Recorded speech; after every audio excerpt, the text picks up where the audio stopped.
How's it going, everyone? Jurassic World at Universal Studios Hollywood appears to be reaching the end of construction.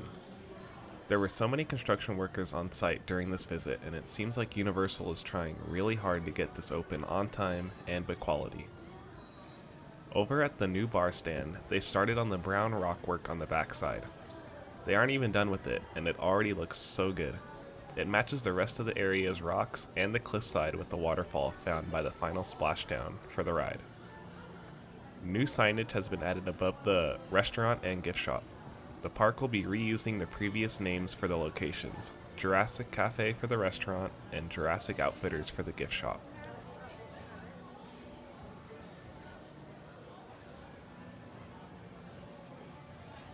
In the middle of all the planters, they have added handrails to the stairs and ramps found in the area.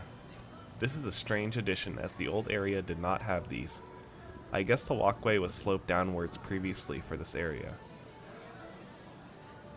And here's a look at the Jurassic Outfitter signage. It's in the exact same place as the previous Outfitter sign, only now it matches the color scheme of the surrounding area. What'll be neat is to see how all of this new signage looks at night. Over near the raptor encounter, this new sign on the rock has been wrapped up for some reason. This sign could be something that directs guests to the encounter or is some type of warning for it. We now know what those shiny silver poles were for in the last couple of updates. They've been painted this light blue color and now have these black LED lights attached to the top. Some of the poles have 4 of them while others just have 2. They all point generally in the same area, and that's where the raptor will stand. A couple of them point away from the site, but that's probably because they aren't actually installed. As you can see, they still have all the wiring sticking out.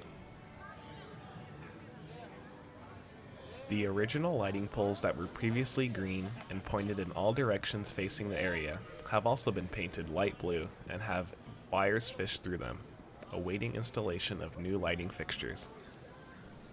There used to be more of these light poles around the splashdown pool for the ride, but they've since been removed. It's unknown whether or not they will be reinstalled. The rest of the raptor encounter has received even more paint, and the gate behind that building now has a tan and gray color scheme. Also, a tarp has been placed over the area behind the gate.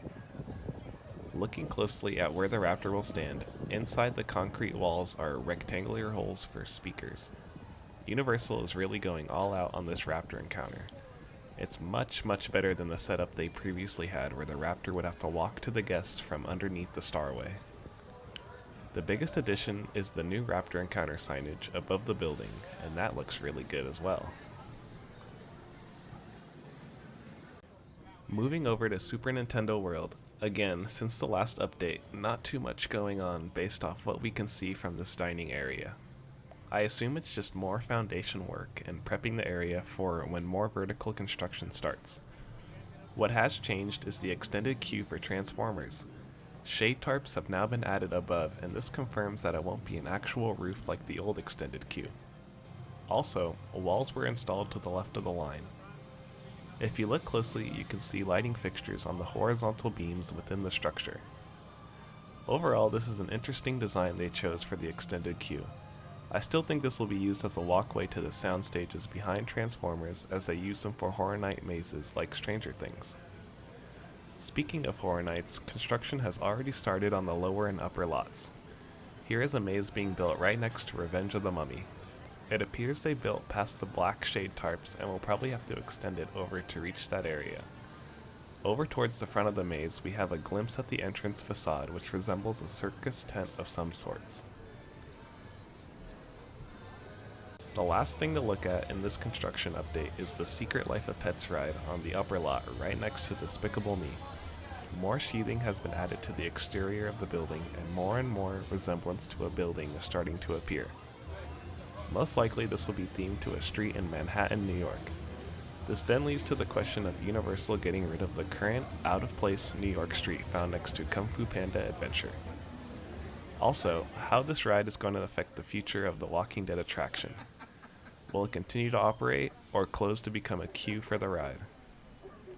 Well, that just about does it for this update. We have much to look forward to in the coming weeks at this park. We have Jurassic World opening, the return of the dark arts at Hogwarts Castle, and the start of Horror Nights is coming up very fast. There's still no opening date for Jurassic World announced, and I imagine that the park will announce it soon due to the summer crowds approaching. Thank you for watching, and don't forget to subscribe for more updates on SoCal theme parks.